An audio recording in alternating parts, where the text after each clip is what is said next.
Assalamualaikum warahmatullahi wabarakatuh. Mr. Ruki Saham di sini. Ruki Saham Gakuen. Selamat hari Minggu semua. Hari ni hujan whole day. Daripada saya ingat malam semalam lagi start hujan sampai sekarang tak berhenti lagi. Saya tak tahu lah, maybe area saya saja ataupun kawasan lain pun hujan juga. Assalamualaikum Farhan. Okay, so semalam saya attend satu kursus basically setiap reminder ni dia kena renew points dia every year. So kita akan attend at least 2 kursus lah setahun yang dianjurkan oleh SC So basically untuk dapatkan points and then untuk renew license lah basically. Setiap tahun macam tu. So semalam saya attend tu, basically kursus tu not related to market sangat It's more on digital security.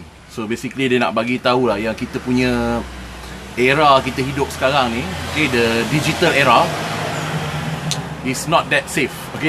In terms of ni, yang paling saya agak terkejut, dia kata ialah iPhone punya security is much more inferior compared to Android punya security. Dia hacker basically. Dia cakap dia hacker.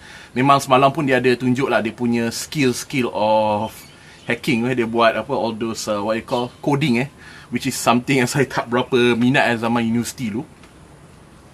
One of my weakness masa study engineering dulu was coding lah. It's something that saya memang sangat-sangat tak enjoy.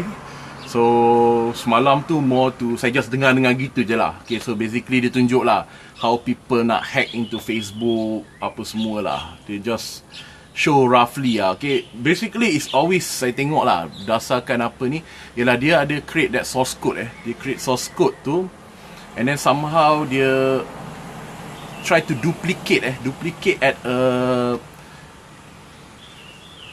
macam mana cerita dia duplicate balik tu. So bila kita try login macam biasa tu, dia ada perubahan sikit, tapi kita macam assume tu tak ada apa, kita just proceed, kita masuk ni. Time tu lah sebenarnya dia dapat curi kita punya user ID and login, whatever like that lah. So basically lah untuk knowledge semalam. Anyway memang saya kena attend pun. It's for my CPE points. So it's a knowledge lah. To me it's a knowledge lah. Something that memang kita kena aware. Memang zaman sekarang it's very easy for people to steal your information nowadays So you have to be really careful. Dia pun tunjuk saya kat kita orang semalam, CCTV pun boleh dihack. So sometimes putting CCTVs at certain point of the house pun kadang-kadang tak bagus juga, because it will show inside especially dia boleh gerak kan, dia tunjuk lah semalam. So a lot of semua orang macam amazed lah kan. Biasalah tu. Anyway, let's get back to business. So semalam saya ada receive satu soalan I got receive one question from one of saya punya basically DVD buyer lah last time. When saya pernah jual DVD, I think way back last year ke 2 years ago.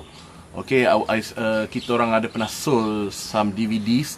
So in the DVD also we kita orang set up a Telegram network where you can basically ask questions lah. So you can always communicate with me and that kind of thing. So semalam saya dapat this one question from one of the DVD buyers.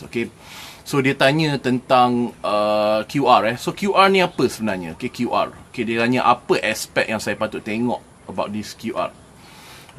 First thing saya nak explain dulu QR tu apa. So some call it quarter result, some call it quarter review. You can use it both, sama je basically. One is quarter result, one is quarter review. So kita kena faham dalam syarikat kita ada quarter results or quarter review sebanyak 4 kali setahun. Atau 3 kali every 3 months, setiap 3 bulan ada satu quarter result atau quarter review. It's the same thing. And then lepas habis je quarter keempat, full financial year, katakanlah Januari ke Disember, maka dia ada 6 bulan pula untuk produce annual report. Annual report akan merangkumi aktiviti semua sepanjang tahun.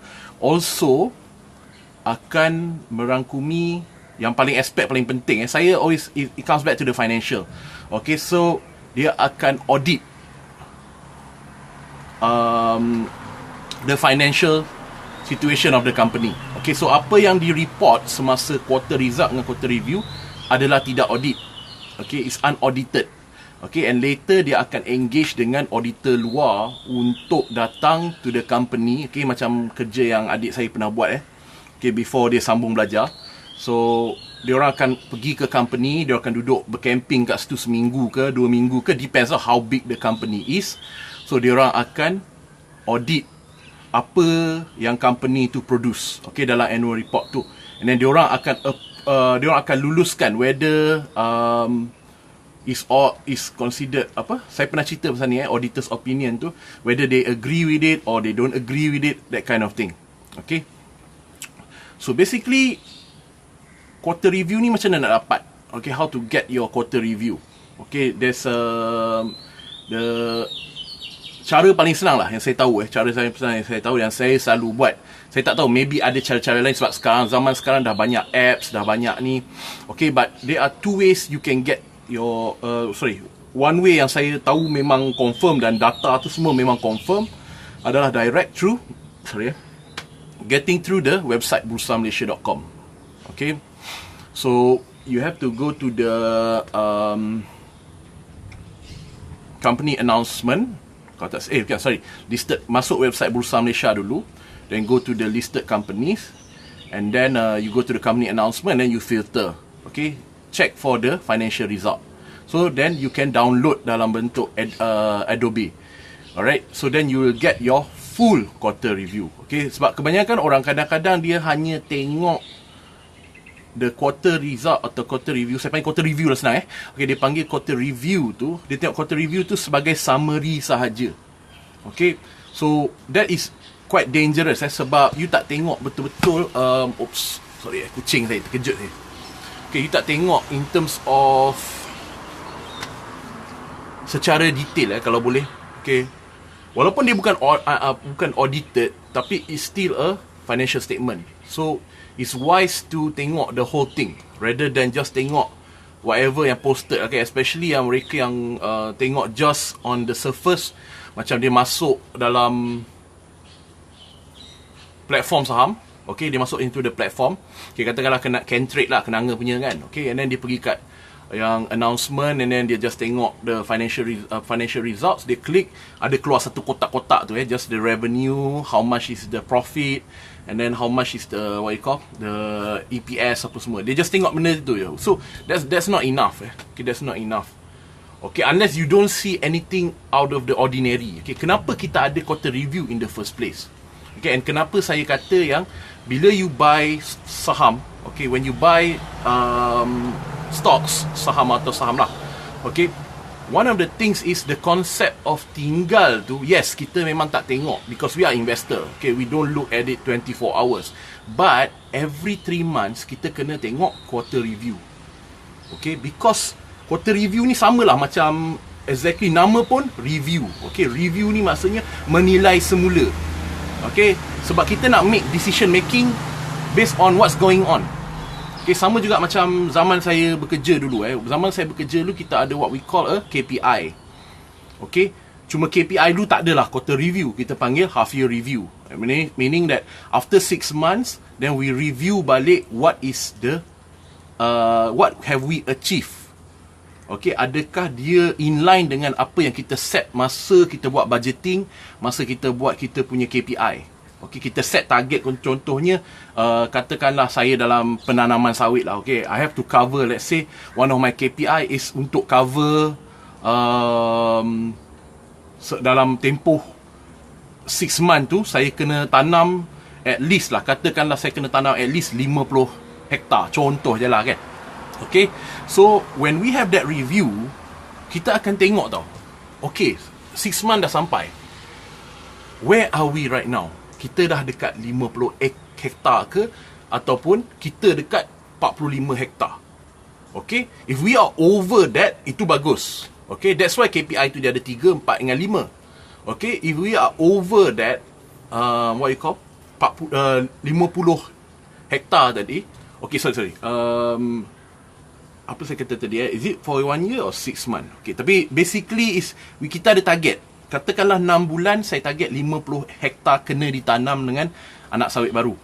Okay, so kalau saya tengok by that time saya kat 45, meaning I'm not achieving my target. So saya kena push up untuk lagi 6 months. So that's what company are doing. Okay, so we have that quarter review. Okay, so when we talk about quarter review ni, bila persoalan yang ditanya ialah apa aspek yang saya kena tengok. So basically you have to see balik last year how much they make. Okay, and then you have to compare balik dengan this year. Because perjalanan dia kita akan tahu tau. At the end of the day, we will know, of course, usually by quarter 1 tu is hard to guess lagi. But by quarter 3, usually kita dah tahu dah haluan company. Usually I always make my decision. Kebanyakan decision making saya berada di quarter 3. Sebab my father selalu kata, if you can't achieve your target by third quarters, 3 quarters 9 bulan, dalam tempoh lagi 3 bulan to meet your target is almost difficult. Okay, unless ada something yang you memang tahu ada something big. Kalau you dalam dunia contracts, you know you gonna land this very big. Itu different story lah. Okay, so it actually depends juga on what company you are studying. Okay, so I would look at the income statement, balance sheet. Macam biasalah, tengok all the financial statements. Okay, I would look at the first, of course, saya akan tengok balik dekat revenue. Because everything starts with revenue. Okay, kalau tahun lepas saya make katakanlah 10 million, okay, over the full year quarter, so average quarter should be around 2.5 million. Okay, that's the rough lah kalau kita ambil mean. Okay, but we can also see last year punya performance. Okay, kita kena, sebab tu kita kena ada data banyak tu. Okay, sometimes we need to see the trend dalam bentuk graph. Sometimes figures tu kita tak nampak. Kalau kita tak dalam bentuk graph, kita akan nampak trend. Okay, whether the company is going to be okay ataupun the company is declining. Okay, because everything starts with sale. Okay, belum tolak apa-apa lagi. Everything start with sale. Hasil barang yang dijual akan jadi revenue. So, kalau revenue dah drop daripada awal, katakanlah first quarter result saja, revenue compare dengan last year, dah jatuh sebanyak 40%. So, that is something yang agak alarming lah. Okay, sebab 40% is not benda kecil kalau kita talking about company-company besar, especially macam contoh revenue diorang saja is about 100 million per quarter. So if you talk about a drop of 40%, maknanya 40 million. And then you kena ingat, bila revenue drop, semestinya profit akan drop. Okay, and then kadang-kadang why kita tengok quarter result juga, kita akan tengok benda-benda yang one off, saya panggil. Okay, so kita kena, katakanlah you tengok secara random saja, maknanya you pergi masuk your platform kenanga tadi, and then you tengok just the aspect of, quarter result jatuh lah 40%, sebab dia tengah compare Q1 to Q1 last year. Okay, jadi pentingnya you think, why I suruh you download tu, sebabnya you akan tengok the whole thing. So maybe last year was exceptional. Okay, kita panggil one off item, maknanya benda tu tak ada dah untuk the coming years. Jadi kita akan adjust balik tau kita punya quarter result. Apa kita buat ialah kita pergi balik dekat quarter result last year. Okay, kita input out the thing. Okay, apa yang one off item tu, yang a very big number, yang contribute kepada orang kata increase yang mendadak tu, kita keluarkan dan kita assume benda tu tak wujud. And then we calculate balik yang last year punya Q1, dapatkan figure tu, compare balik dengan Q1 yang latest tu. Then you will actually know, baru you boleh gauge, okay, maknanya bukannya drop by 40%. Okay, sebenarnya maybe increase by 12% or 10%. Okay, so you tak adalah make wrong judgment, company ni bahaya ni, aku nak jual terus. Okay, that is why you kena download the full one. Okay, and another tip is, Okay, often ni orang just tengok, one is tengok just the summary tu satu hal lah. Okay, but usually sometimes they just scroll up to the change of equity tu. Lepas tu dia habis. Dia tak go through sampai habis. Okay, actually kat bawah tu dia ada notes to the account. Okay, so they will explain if something extraordinary lah. Okay, contohnya macam yang saya kata tadi, yang Q1 tadi, kenapa ada that sudden surge of profit. Okay, contoh katakanlah sebelum ni profit is just about 50 million. Contoh lah kan. Suddenly last year punya Q1 profit naik mendadak, tiba-tiba jadi 100 million. Extra 50 million. So datang dari mana extra 50 million ni? Rupanya ada disposal of asset. Okay, so you akan nampak dekat situ yang, oh okay, that's why saya kata tahun depan ataupun Q1 yang you tengah monitor sekarang tak ada that disposal of asset.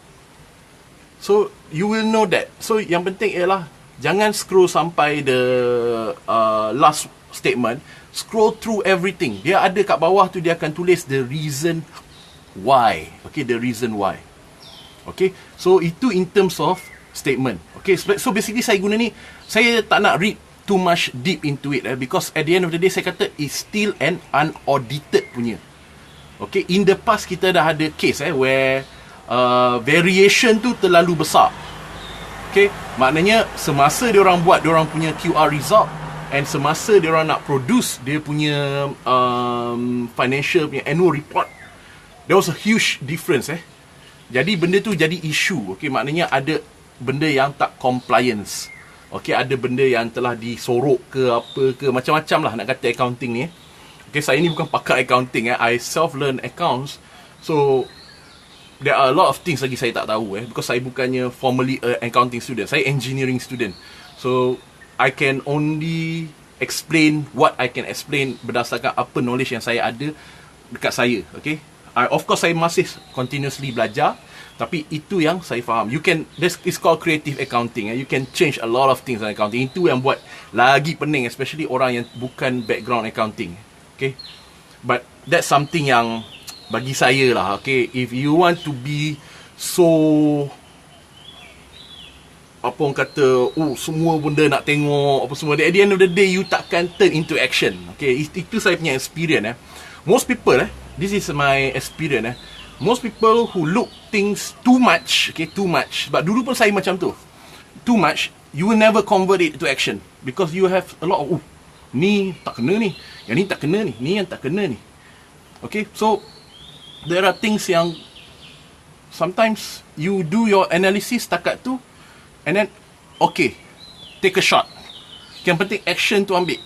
Okay, jangan terlalu dwell into it sampai gila-gila. So in terms of quarter result ni, I wouldn't dwell too much into it. Cuma saya tengok, macam saya kata tadi lah, I would look at Q1, Q2, Q3. Okay, kalau Q1 drop by 40%, compare dengan last year, okay, last year pun memang normal. Tidak ada any one-off thing punya events or anything or disposal or tak ada benda one-off lah. So, okay. Second Q, drop another 30%. Third Q, by fourth Q tu confirm, it will bukan confirm lah. Highest probability, dia akan drop sangat-sangat heavy juga. Okay, saya panggil benda ni, saya just term it myself. Saya namakan sendiri. Okay, I enjoy namakan suatu benda tu based on saya punya own interpretation sebab ia memudahkan saya untuk ingat dan ia juga memudahkan saya untuk mengajar orang lain. Okay, so I call it the snowball effect. You tahu snowball kan? Okay, bola salji. Okay, kalau kita roll bola salji tu daripada atas gunung, daripada atas gunung, kita roll, lepas tu kita tolak bola salji tu, dia turun. As dia turun tu, dia accumulate tau. So, when Q1 loss, Q2 loss, Q3 loss, Q4 tu you boleh expect is also a big loss. Okay, not necessarily akan berlaku, tapi kebarangkalian tinggi tu sangat berlaku. So, saya call this a snowball effect. So, usually that's why saya make decision making saya by Q3. Whether should I stick with the company or should I just bail out. Saya exit. Kalau loss, saya move on. Okay, that's how usually saya tengok sesuatu business. Because at the end of the day, revenue macam saya kata is the starting point. Kalau starting point pun kita dah trip, tak payah tengok lah yang bawah-bawah tu. Okay, it will definitely be troublesome. Okay, because contoh okay, katakanlah sales kurang, your labor cost will be still the same. You have to pay the people working for you the same.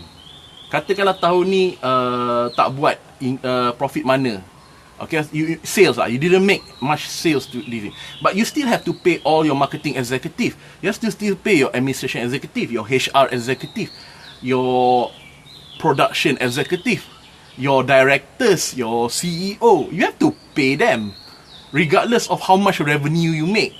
Okay, so you will definitely already know profit you akan ke mana after you minus everything. Okay, that's why everything starts with the revenue.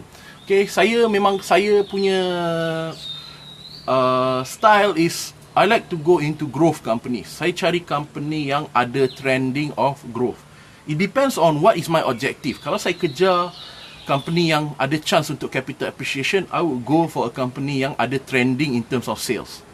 Okay, bermaksud tahun ni is better than tahun lepas, tahun depan better than tahun ni. Okay, dia akan, you boleh tengok kalau you, sebab tu saya sukanya ialah buat graph lakar sendiri. Try to see the pattern. Okay, actually in the annual report you can actually see benda ni. Okay, kalau annual report ni, one thing is good companies, dia akan berani letak 5 tahun punya, 5 tahun punya result. I think maybe that's the minimum kot. I'm not sure what's the rule, but usually saya tengok 5 tahun. Okay, it will show. Kalau really good companies, 10 years pun dia letak. Macam Lompet Insurance, memang 10 years selamba dia letak 10 years, because dia nak tunjuk dekat you yang the graph is like this. Okay, for their sales, for their profit, okay, that kind of thing, their earning per shares. So benda-benda macam tu dia akan tunjuk that thing. Alright, so itu cover usually what I look at the income statement. Usually it's the profit and the revenue. Okay, of course you will look at the administrative expense, apa semua. Of course you tengok jugalah item-item tu kan, mana yang ada that much change. You tengok benda yang ada significant change. Yang tak ada change mana tu you just ignore. Kita nak tengok mana ada perubahan. So apa dia nak justify bila ada perubahan tersebut. Okay, so for the balance sheet pula is, balance sheet ni apa yang kita faham pasal balance sheet? So balance sheet is we capture that particular period. Okay, so basically is katakanlah ending 31st March 2019. So maksudnya as of 31st March 2019, kita nak tengok apa perubahan-perubahan pada asset, apa perubahan-perubahan pada liabilities. Okay, so you will want to know that accounts receivable naik ke, inventory turun ke, is the long term debt increase, is the long term debt decrease. So kita nak tengok juga benda-benda macam tu. Okay, usually saya kurang sikit lah. I'm more on the revenue first, because it comes to the business fundamental. You need to sell in order for the company to grow. Okay, you kena keep making more sales. Okay, itu ialah logik. So in terms of balance sheet, saya akan tengok lebih kepada ni lah, lebih kepada accounts receivable dengan inventory. Okay, ada perubahan besar tak? Okay, because we would know kadang-kadang kita boleh tahu especially if sales go down and inventory shoot up like crazy. Maksudnya kebanyakan barang dia unsold lagi. Okay, so it relates to there. Kita boleh nampak dekat situ. Okay, ataupun kita tahu yang when usually it relates lah. Okay, macam expense dengan inventory akan relate dua tu. Okay, kalau macam mana kalau expense is recorded, okay, maknanya barang kita dah jual. Okay, expense akan recorded lah for the cost of the goods sold tu, untuk barang-barang tu. So inventory usually akan turun. Okay, it depends. So you kena tengok benda-benda macam ni. Okay, and then you will see the cash flow statement. Cash flow statement dia akan tunjuk lah from the operation apa semua, how much they're making cash from the investment, apa yang di-invest for that period. And then for the financing, sama ada dia ada draw duit daripada bank ke, ataupun they pay out some what you call that, interest ke apa. So benda tu reflektif balik, you akan nampak dekat interest expense usually. Okay, kita akan nampak dekat interest expense whether it's increasing atau decreasing. So kalau interest expense kita tiba-tiba shoot up, so kita memang boleh relate balik lah dengan mana dia ada draw down more duit daripada bank. So they have to pay more interest. So if you ask me balik soalan Tuan Zaid aku tak salah saya soalan Tuan Zaid pasal apakah aspek I would say that bukannya kita nak tengok menyeluruh tu gila-gila, okay? We just want an indicator of review. Sebab kita nak review whether the company is in the right direction. Asalkan is in the right direction, we leave it to it macam tu. So kita tinggalkan saham kita.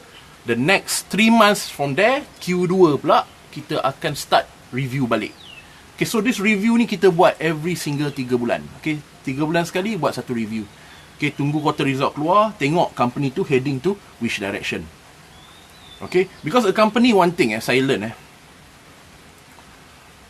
it can be good for 5 years, 6 years, then suddenly it can crumble down just like that. Okay, macam saya bagi contoh, because it's more related to the industry lah. Okay, we can't blame the company so much especially kalau benda tu involve industry. Kalau company tu alone tu lain cerita. Tapi we cannot, kalau setakat macam sebab industry, so everything will go down. Dulu one of the companies yang saya pernah tengok is called Huayang. So kalau you tengok dia punya performance from few years lah, okay, it was really good. It was really good. Dia punya revenue growth dia macam ni, profit macam ni. So I was really expecting ni That time saya ingat lagi, saya target dengan few of my clients that also bought the counter, we were targeting a bonus. Memang berlaku bonus tu, but unfortunately the housing punya industry, or we say the property punya industry start to plummet. Okay, there are a lot of unrecorded sales. Sekarang dah touch billion in terms of value 29 billion ke 30 billion, saya tak ingat, saya dah baca report itu. Okay, so dah increase over half year ni alone, dah ada berapa billion berapa puluh billion kalau tak silap rumah yang tak terjual. So we can see a lot of supply at the moment, oversupply dah rumah sekarang. Okay, that one is something that the industry of housing ni kena settle lah. Okay, whether they have to stop building, whether they have to, tapi tak boleh nak stop building juga. Company still have to operate. So they have to find a way how to reduce the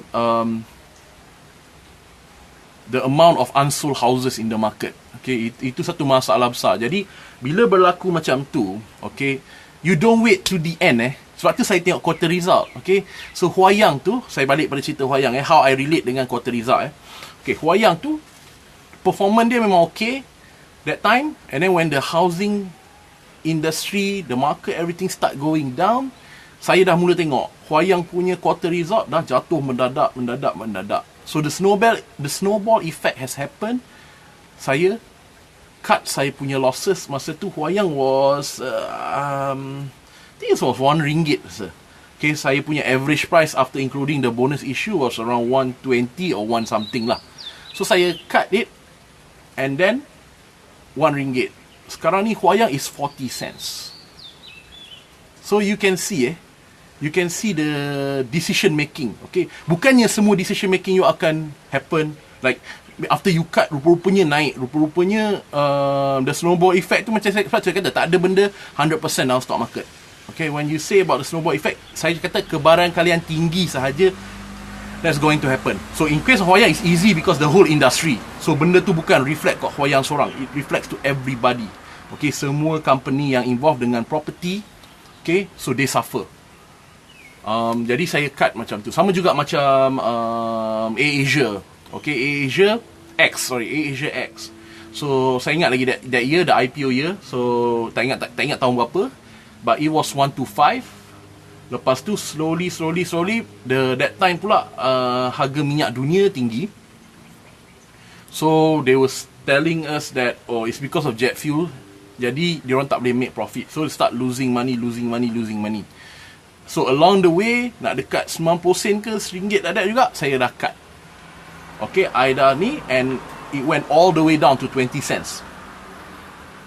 Okay, so di situ you boleh nampak, that's why we need the quarter review.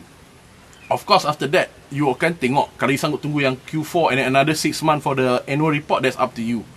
So it depends on different people, different style. It's the risk you have to take in the market. Okay, so basically quarter review ni ialah review. Okay, macam saya kata kita kerja tadi, kita review where are we at the moment, where is our target. Okay, kalau kita letak satu garis lurus, target kita kat sini, so we are supposed to be here or we are supposed to be more than the one we target. So that means we are good. Kalau kita target here, okay, dia satu straight line dan kita masih berada di sini, kita belum touch sini, so we are not good. Okay, especially kalau dah third quarter, maknanya dah 9 bulan dah berlalu, tinggal lagi 1 bulan untuk achieve the target. It is according to pengalaman ayah saya, okay, orang yang dah biasa manage companies during Saindabi time. So he said that usually they won't meet the target. Alright. So that's how I use the quarter review to make decision. Dua contoh example lah yang saya boleh pakai tadi ialah Huayang dan AirAsia X tadi. Okay, so I decided that time that I don't think this company is going to make money in the near future. Okay, macam airline tu memang saya cuba-cuba because saya tak pernah beli airline. Okay, until I read a book, one of the Benjamin Graham, dia kata that over 100 years of data, kata saya dalam buku Benjamin Graham, dia kata that airline industry is something that you shouldn't invest in. Okay, so I'm not sure why dia kata macam tu, but okay, it happens to me in AAX. Okay, so Mas tu tak payah cerita lah kan. So in AAX, so saya tak tahulah. I don't know why they make that statement. But after that memang saya tak masuk dalam airline industry lah. For me is okay lah, you learn something lah from there. Okay, losing money is always parade. Okay, into AAsia X saya lost about 10,000 ringgit. So okay, you learn something from there. Okay, so maybe that statement was true or something, I'm not sure. But you learn something that okay, kalau jet fuel, kalau harga minyak naik, so usually the airline industry would suffer. Okay, one thing is because cara diorang operate pun is they sell future, betul tak? Kita beli tiket kita awal. Okay, so they have to forecast the oil price. Okay, one thing about commodity yang saya tak suka ialah forecasting the commodity. Forecasting the commodity is the hardest thing to do. Okay, regardless of what you talk, ada graph ke apa. Okay, because saya remember, saya ada baca satu statement masa January tu. Okay, I think there were, one of it was Saindabi punya ni Dia kata yang oil akan jadi 2,600 tahun ni. And another one is, saya tak ingat siapa, dia kata 2008 tahun ni. So at the moment is at 2000, kalau tak salah saya. Last saya check is still at 2000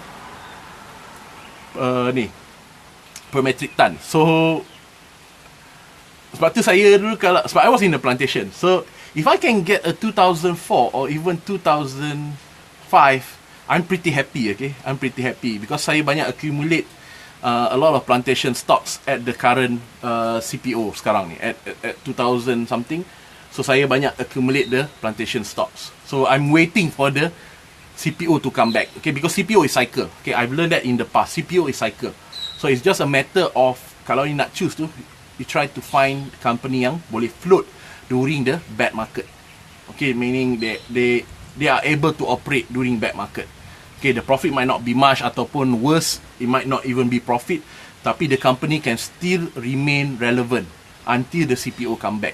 So usually I will go for that kind of counters. Alright. So saya harap itu sedikit sebanyak menjawab persoalan Tuan Zaid, okay, on the quarter review. How do you look at it? So saya buat dalam summary. So basically what you do is when the quarter review keluar, get it downloaded. Okay, download daripada, the best is website Bursa direct lah. Okay, bursamalaysia.com. Okay, masuk listed companies, company announcement, and then filter out to financial result. So get it, download dalam bentuk PDF. Okay, so you open the thing and then you compare dengan last year punya Q1. Okay, dia akan letak situ, memang dia letak situ Q1 to Q1. Okay, quarter to quarter, QOQ. So dia akan compare dengan last year. Okay, and make sure last year tu data tu tidak affected by any sudden increase of one-off thing. Okay, one-off punya investment ke, one-off punya disposal ke. Okay, jangan, make sure that it's not affected. Okay, sebab at the same time also, bila kita tengok QR kita kan, kata kita tengok untuk quarter yang kali ni kan, okay, quarter kali ni ada sudden increase. Sebab kadang-kadang it doesn't make sense satu benda. Okay, you might notice this kalau you selalu tengok QR. The revenue is, say, 10 million. But the profit sometimes is 40 million. Contoh. Okay, so you would know already something is wrong. Okay, is wrong tu bukan dari segi mencatat account tu. What is wrong is that, is this really operation performance ataupun ada one-off? So you definitely low. Macam contoh lah, saya jual kari pap RM10, tapi saya cerita kat orang saya profit sampai RM40. Belum minus cost RM10 yang kita dapat cash tu, kita tak bayar lagi kita punya, kalau kita ada assistant tu, kita tak bayar diri kita. Kita belum bayar lagi harga tepung, raw materials and stuff, processing, machine apa semua, depreciation, whatnot apa semua. Kita tak buat apa lagi, kita boleh untung lagi banyak. So meaning there is a one-off punya event. Okay, you will see this in the QR result. Okay, there will always be that sudden where net profit is more or way higher daripada revenue. Okay, so sebab tu it's very important kita tengok the QR result, and then paling important sekali lepas dah download tu, dah compare tu, kalau ada something yang tak normal, okay, one is you can go down, scroll down sampai notes to the account, baca dekat situ apa yang dia, macam especially kalau profit melampau-lampau tiba-tiba kan, so baca bawah tu, profit tu attributed by apa? Adakah by one-off sales or something, ataupun adakah ia memang genuinely profit? Okay, because sometimes ada juga case where it's not a disposal, but rupa-rupanya dalam tempoh between the last quarter tu dia ada acquire another company. So when they acquire another company, company tu pun company tu pun contribute pada profit. So of course they consolidate it together. So that's why the profit suddenly increase banyak macam tu. So that's why usually when that happens pula, apa saya buat pula ialah monitor the next QR. Adakah result from that company will be consistent? Okay, that's another thing that you need to do lah. Okay, so you treat QR result as a quarter review, where you review every 3 bulan untuk tengok where the company is at the moment. Okay, is it going to be good trend, ataupun is it going to be trending up, ataupun is it going to be bad and is it going to trending down? Maknanya sales start dropping. Okay, a lot of things dah ni. So you might have to make that difficult. Dia difficult decision dalam market ni ialah apabila we have to cut our shares. That's the most difficult for me. Okay, have to cut because of the situation. Okay, itu paling susah nak buat keputusan, because you emotionally you will feel that loss. Okay, dia especially when you go big, dah besar apa semua, you talk about sekali rugi 10,000, 15,000, ataupun you rugi 5,000, 6,000, you akan rasa benda-benda macam ni. Okay, you will feel it, walaupun okay, it's an honest, bukannya it's mistake. Masa you buat your research, when you did your apa nama tu, due diligence, you buat masa tu is okay, but you couldn't see that, oh, in the coming future berlaku benda-benda macam ni, industry go down and what not, apa semua. That's a risk. That's why kita, one of the things kita study masa kita nak initiate to buy a company is we study the risk. Okay, kita tengok juga apakah risk involved untuk company tersebut. But of course that we cannot predict it 100%. So kalau dah berlaku, there's nothing much you can say. Cut it and move on. Ni macam tu je. Okay, rather than konsep, saya tak ada konsep menunggu. Saya tengok ada orang, they go and buy stocks. Okay, one thing dia tak tengok quarter review. That's one mistake lah. Very, very big mistake. They wait and wait. Saham tu jatuh. Okay, saham tu jatuh, then they wait lagi. Okay, that's the bad thing when then you don't see the quarter review. You didn't realize that sales dah drop, net profit margin decreasing. Okay, you don't realize all these things. Okay, where it's showing the trend that the company is going to go further down and further down and further down. Okay, so kalau you buat, at least you baca the QR result, you might have made a decision where you have minimize your losses instead of maximum loss. Okay, so that is why it's very important untuk every 3 months just download your quarter result, go through the financial statements. Okay, and then you will see lah, kalau bagus just biar it that way, keep your company, and then tunggu another 3 months, and then another 3 months, another 3 months. Alright. Okay, dah mula panas Tadi dia masih macam mendung-mendung ni. Tadi okay lagi, sekarang ni dah start panas. Okay, hari ni pun saya tak berapa sihat again. Tak tahu kenapa recently ni selalu start demam balik I'm not sure why. But itulah. So maybe I need to take care more of myself. Kurangkan bekerja sikit. Alright, so thank you very much for watching. Saya harap hari ni saya menjawab persoalan daripada Tuan Zaid So okay, thank you very much.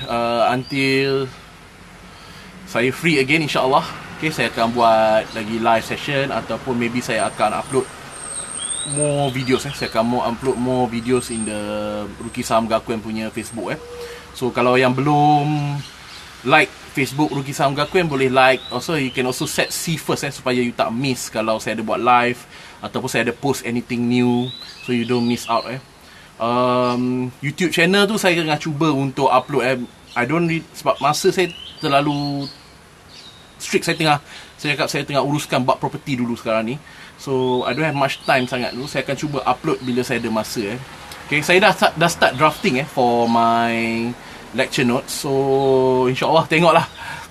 Okay, saya dah start drafting sejak beberapa hari lepas ni. Saya dah mula try to improve on the notes yang saya pernah buat in the past. So insyaAllah kalau everything is okay, once I've done all the property punya issue, okay, dah settle semua hal property, so saya akan buat juga yang the weekly classes lah. Okay, so saya akan buat announcement di Ruki Saham Gakuen. So make sure, sebab tu saya kata set the page see first because saya tak intend untuk ambil banyak student at a time. Okay, that's not my style. Style saya suka a very limited student. Why? Sebab saya nak dia two-way communication. And then saya also nak berkenal dengan student saya. Kalau saya ada like 50, 60 student one time, to me is, ni saya memang on personal there's nothing wrong orang lain buat apa, itu cara dia, ini cara saya Okay, I would prefer like 4 or 5 only, max pun 5 maybe. So I have, selain daripada kita just talk and lecture about stock market, we can also know each other, and then we can also learn from each other punya industry. So saya nak ada that communication tu. Okay, kalau you tanya student-student saya yang sebelum ni yang pernah datang pun, okay, yang mana saya buat small classes pun,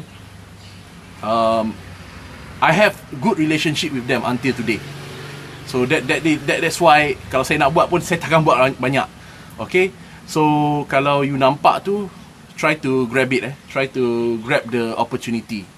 Alright, so insyaAllah lepas saya dah habis draft semua saya punya ni, I've been adding new information inside. So after saya dah finish tu, then saya akan buat announcement kalau saya nak buat any class where you can physically meet me. So class tu will be a small class. Memang saya tak akan buat kelas yang banyak. Macam saya kata tadi, maximum pun saya akan ambil is up to 5 only. Okay, so basically it's more on a group personal coaching rather than a big class. Okay, that's my way. Alright, so thank you very much for watching. So I hope you learn something new today. InsyaAllah nanti future saya akan share lagi more information on the stock market. Alright, so till then, Mr. Ruki Saham, saya Raja Enok. Assalamualaikum warahmatullahi wabarakatuh.